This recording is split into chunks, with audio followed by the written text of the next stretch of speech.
दरअसल लालू यादव ने एक नया फार्मूला तैयार किया है। लालू यादव के बारे में आप जानती हैं कि जब 1990 के दशक में आए तब सामाजिक न्याय के नारे के साथ आए, लेकिन लालू यादव की प्राथमिकता थी ही नहीं डेवलपमेंट। उस समय केवल सामाजिक न्याय के नारे पर ही लालू यादव फोकस्ड रहे और उनको लगातार सफलता भी मिली चुनाव में। लालू यादव भी समय के साथ बदले हैं। उनको भी लगता है कि अब भाई समाजवाद के नारे के साथ सरकार नहीं बनाई जा सकती है। और तेजस्वी यादव कह रहे हैं कि भाई हर महिला को, हर बहन को 25 रुपया देंगे। तो इस तरह की घोषणा तो नीतीश ने कभी की ही नहीं है। देखिए, तेजस्वी यादव के निशाने पर महिला वोटर हैं, क्योंकि महिलाएं सबसे ज़्यादा वोट देती हैं।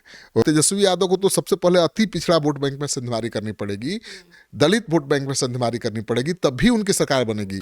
तो इस बार प्रशांत किशोर के मैदान में आने से चुनौती आरजेडी की भी बढ़ेगी और मुझे लगता है कि एनडीए की भी बढ़ेगी।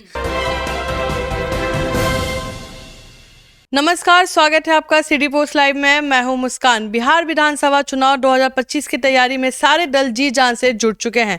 लालू यादव ने ऐलान कर दिया है कि उनके बेटे तेजस्वी यादव ही इस बार मुख्यमंत्री बनेंगे। तेजस्वी भी महागठबंधन की सरकार इस बार बनाने का दावा लगातार कर रहे हैं। उन्होंने महिला और युवा वोटरों को साधने का फॉर्मूला भी तैयार कर लिया है। बिहार चुनाव में महिला वोटरों को ही बड़ी भूमिका में दिखाई देंगी और महिला वोटर यह तय करने में निर्णायक साबित होती हैं कि प्रदेश में सरकार किस गठबंधन की होगी। आपको बता दें, इस पर बातचीत करने के लिए हमारे साथ है वरिष्ठ पत्रकार श्रीकांत प्रत्युष। सर, तेजस्वी यादव को सीएम बनाने का लालू यादव जी का क्या फॉर्मूला है? देखिए, लालू यादव तो दिग्गज नेता हैं और वो दावा भी कर रहे हैं जहां भी जा रहे हैं कि इस बार तेजस्वी यादव की ही सरकार बनेगी, तेजस्वी यादव ही मुख्यमंत्री बनेंगे। तो इसके पीछे कुछ लॉजिक है। दरअसल लालू यादव ने एक नया फार्मूला तैयार किया है। लालू यादव के बारे में आप जानती हैं कि जब 1990 के दशक में आए तब सामाजिक न्याय के नारे के साथ आए। उस समय अगड़ों पिछड़ों के बीच बहुत भेदभाव था। पिछड़े अगड़ों के सामने साइकिल की सवारी नहीं कर सकते थे, खटिया पर नहीं बैठ सकते थे, उनके साथ दास जैसा व्यवहार होता था। तो लालू यादव जब आए सत्ता में तो उन्होंने पिछड़ों को, अति पिछड़ों को, दलितों को आवाज़ दी और उन्हें सम्मान दिलाया। ये सच है, लेकिन लालू यादव की प्राथमिकता थी ही नहीं डेवलपमेंट। उस समय केवल सामाजिक न्याय के नारे पर ही लालू यादव फोकस्ड रहे और उनको लगातार सफलता भी मिली चुनाव में। लेकिन अब तो ज़माना बदल गया है। अब तो सामाजिक न्याय का दौर खत्म हो चुका है। अब तो कोई किसी को दबा नहीं सकता। कोई घोड़ी पर शादी करने जा रहा है दलित तो उसको कोई रोक नहीं सकता।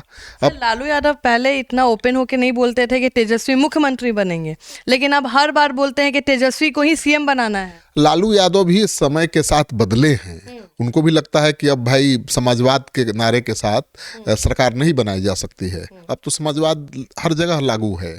कोई किसी को सता नहीं सकता, कोई छोटा नहीं है, कोई बड़ा नहीं है, कोई जाति भेदभाव नहीं कर सकता। तो अब तो विकास चाहिए सबको, नौकरी चाहिए, रोजगार चाहिए। और लालू यादव का ये नया फार्मूला है कि वो युवाओं पर फोकस कर रहे हैं। लालू यादव अब महिलाओं पर फोकस कर रहे हैं और महिला युवा जिसके साथ हो जाए उसकी सरकार बनेगी, ये तय है। तो लालू यादव और तेजस्वी यादव का जो नया फार्मूला है सरकार बनाने का, वो है युवाओं और महिलाओं को साधना। तो आप देख रहे हैं कि लगातार तेजस्वी यादव युवाओं की बात कर रहे हैं, महिलाओं की बात कर रहे हैं। सर, ये बताइए कि माई बहन योजना कितना लाभ दे सकता है राजद को? देखिए, आपने झारखंड चुनाव में देखा था, लग रहा था कि वहाँ पर हेमंत सरकार हार जाएगी, हेमंत की पार्टी हार जाएगी। लेकिन माई बहन वहाँ पर लाडली योजना, वहाँ पर जो महिलाओं के लिए जो योजना थी हेमंत सरकार की, उसका बहुत लाभ मिला और महिलाओं ने गोलबंद होकर हेमंत सरकार के पक्ष में वोट किया और इसका नतीजा ये हुआ कि अपार बहुमत से हेमंत की सरकार बनी। उसी तरह से लाडली योजना महाराष्ट्र में काम करता नजर आया, वहाँ पर लाडली योजना के जरिए सरकार दोबारा बन गई। तो दोनों प्रदेशों में तो दिखा असर। फिर अब तेजस्वी यादव को लग रहा है कि जैसे झारखंड में सफलता मिली महिलाओं को के लिए योजना लाने का, जिस तरह से महाराष्ट्र में सफलता मिली, उसी तरह की सफलता बिहार में भी मिल सकती है। इसलिए उन्होंने माई बहन योजना का ऐलान किया है, जिसके तहत 2500 रुपये हर महिलाओं को, माताओं को, बहनों को दिया जाएगा।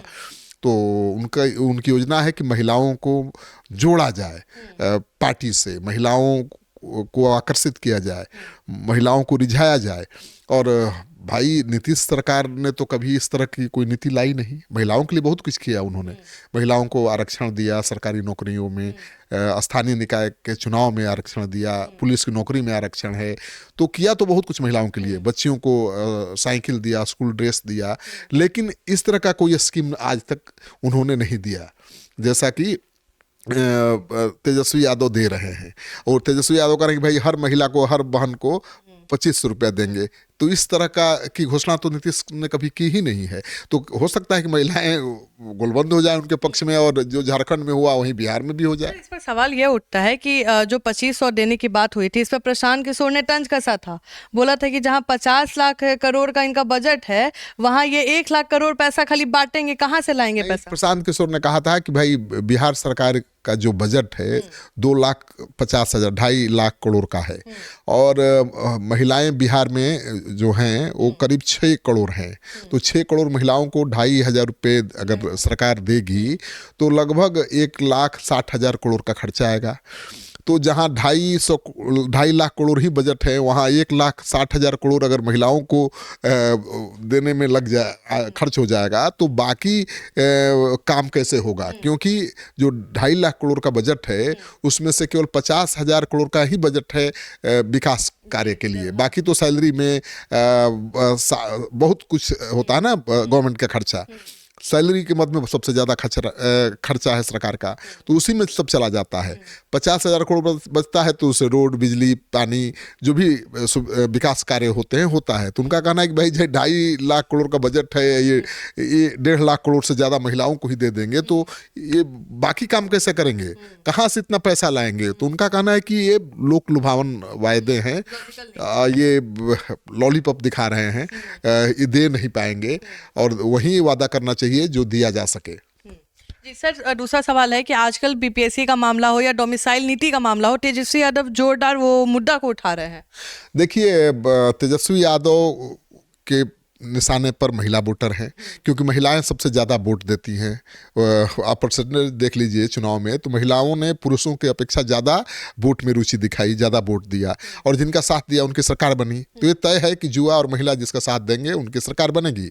तो महिलाओं के लिए माई बहन योजना ला रहे हैं तेजस्वी यादव, और युवाओं के मुद्दे को उठा रहे हैं। बीपीएससी क्या है? छात्रों से जुड़ा हुआ मसला है।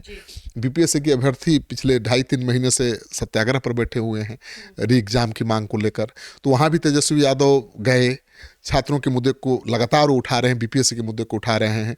बीपीएससी ने पहली बार शिक्षकों की बीपीएससी के जरिए बहाली हुई, और उसमें दूसरे राज्यों के युवाओं ने ज़्यादा भाग लिया, और वो चुने भी गए। तो तेजस्वी यादव का कहना है कि बिहार के जो युवा हैं उनको मौका ही नहीं मिला, बाहर के युवा आए और नौकरी लेकर चले गए। तो डोमिसाइल नीति लागू करने की मांग कर रहे हैं। डोमिसाइल नीति क्या होता है?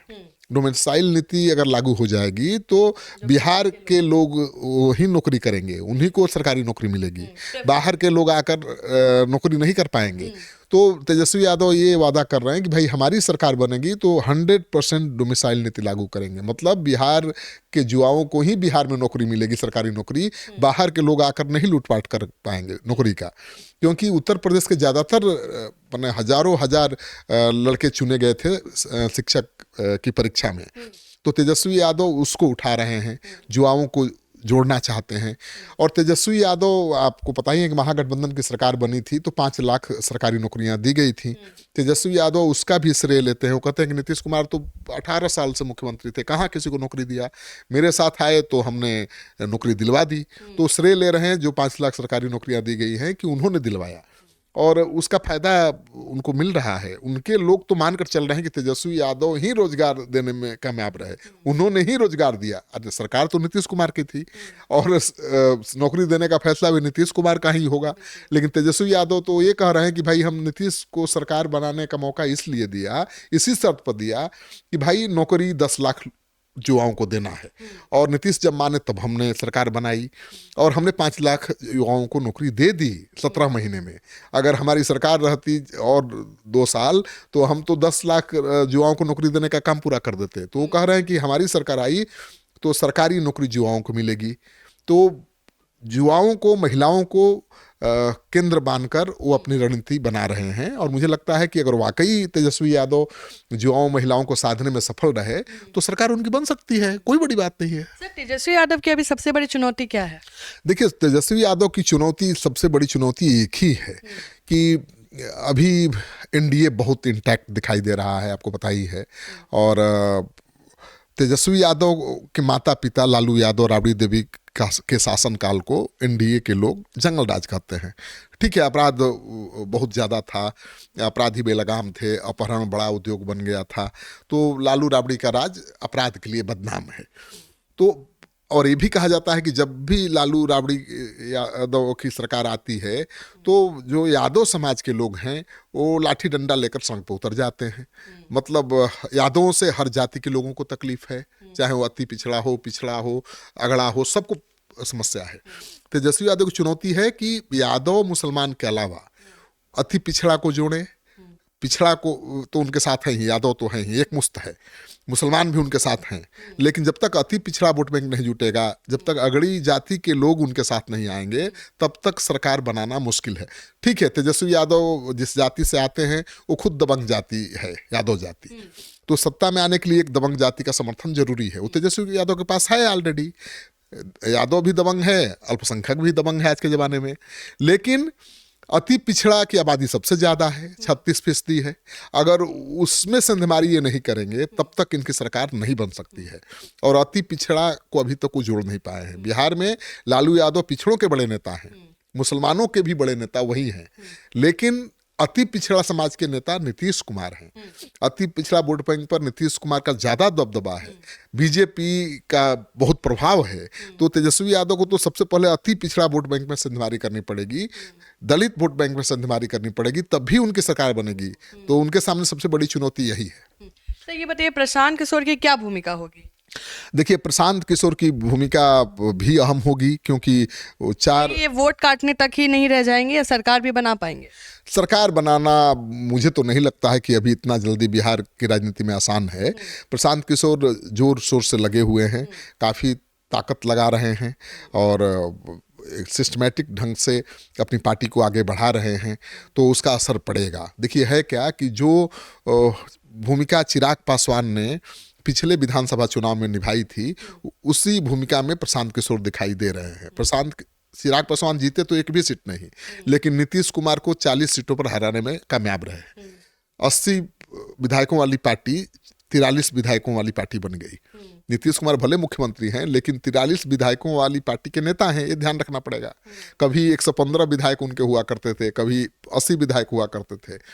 तो इस बार प्रशांत किशोर के मैदान में आने से चुनौती आरजेडी की भी बढ़ेगी और मुझे लगता है कि एनडीए की भी बढ़ेगी, क्योंकि जो लोग नीतीश कुमार को पसंद नहीं करते, एनडीए के लोग जो एनडीए को वोट करना चाहते हैं लेकिन नीतीश कुमार को पसंद नहीं करते हैं, तो नीतीश कुमार के जगह, पार्टी की जगह पर वो प्रशांत किशोर की तरफ चले जाएंगे। वो आरजेडी को वोट नहीं देंगे, वो कहेंगे नीतीश को ने क्यों देंगे वोट, उनको हराना है। ठीक है, ज़्यादा सीट आ जाएगा तो फिर मुख्यमंत्री बनने का दावा करेंगे, उनकी उम्र भी ज़्यादा हो गई है।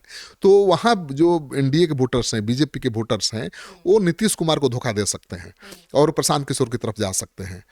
और अल्पसंख्यकों पर ज़्यादा जोर है प्रशांत किशोर का, और ज़्यादा टिकट देने का भी वादा कर रहे हैं। तो अल्पसंख्यकों को ज़्यादा से ज़्यादा, दलित ऐसे और मुसलमान में बांटे हुए, हाँ, और जाति संख्या के आधार पर बोल रहे हैं कि राजनीति में भागीदारी देंगे। तो प्रशांत किशोर किस हद तक बढ़िया उम्मीदवार चुन पाते हैं, प्रशांत किशोर को वहीं फायदा मिलेगा, वहीं सीट जीत पाएंगे जहाँ पर वो लड़ाई में सीधे दिखेंगे। मतलब लड़ाई में अगर वो एनडीए के साथ है तो अल्पसंख्यक उनके साथ हो सकते हैं। अगर वो लड़ाई में दिख रहे हैं किसके साथ, आरजेडी के साथ, तो जो एनडीए के समर्थक हैं, अगर वहाँ जेडीयू का उम्मीदवार होगा तो जेडीयू को छोड़कर प्रशांत किशोर के साथ हो सकते हैं। तो बड़ा खेल बिगाड़ेंगे। जेडीयू का और आरजेडी का ज़्यादा खेल बिगाड़ेंगे। प्रशांत किशोर बीजेपी का खेल नहीं बिगाड़ पाएंगे अभी मुझे लगता है, लेकिन वो आरजेडी का और जेडीयू का खेल जरूर बिगाड़ेंगे, कहीं जेडीयू के लिए चिराग पासवान साबित न हो जाए। सर, एक सवाल मेरे मन में आ रहा है कि जहां बात हो रहा था कि तेजस्वी यादव को मुख्यमंत्री बनाने के लिए लालू यादव लगे हुए हैं, तो जो भाई वीरेंद्र हैं उनका कहना है कि कांग्रेस भी हमारे साथ है और सीएम तेजस्वी को बनाना है। लेकिन कृष्णा से जब पूछा गया, उसी टाइम एयरपोर्ट पे वो भी वहां पे थे, तो उन्होंने कहा कि कांग्रेस अब चुनाव अपना अलग लड़ रही है और उनके साइड से ऐसा कोई भी कंफर्मेशन नहीं आया है। नहीं, कांग्रेस पार्टी बिहार में अभी अपने बलबूते पर चुनाव लड़ने की सोच भी नहीं सकती है। कांग्रेस पार्टी को भी उतनी ही जरूरत है आरजेडी की जितनी जरूरत आरजेडी को कांग्रेस पार्टी की है। आज की तारीख में कोई भी अकेले चुनाव लड़के जीत नहीं सकता है, चाहे वो नीतीश कुमार हो या बीजेपी हो या कांग्रेस पार्टी या आरजेडी। तो अभी बड़े भाई की भूमिका में दिखेगी। बिल्कुल गठबंधन की राजनीति है और बिहार में कांग्रेस से ज़्यादा मजबूत आरजेडी है। 80 विधायकों वाली पार्टी है, कांग्रेस के पास 19 विधायक हैं। कांग्रेस केवल प्रेशर पॉलिटिक्स कर रही है, वो दबाव बना रही है कि भाई लालू यादव का उसके सीटों में कटौती न कर दें। पिछली बार 17 सीट दिया था, इस बार हो रहा है ये बात कि 50 सीट देंगे, तो सीट कम ना हो जाए और मनपसंद सीट मिले, इसको लेकर कांग्रेस पार्टी दबाव बना रही है। राहुल गांधी 2 बार बिहार आ चुके हैं और चुनाव में कहा जा रहा है कि 2 दर्जन से ज़्यादा सभाएं करेंगे। राहुल गांधी के सबसे भरोसेमंद सिपाही कृष्णा अलावारू बिहार के प्रभारी बना दिए गए हैं, तो वो आक्रामक तेवर दिखा रहे हैं, प्रेशर भी बना रहे हैं आरजेडी के ऊपर।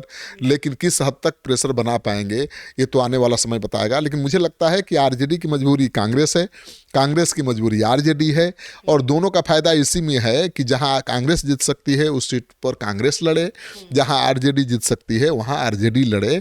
अगर दोनों आपस में लड़ गए, दोनों अलग लड़ गए, तो बंटाधार तय है।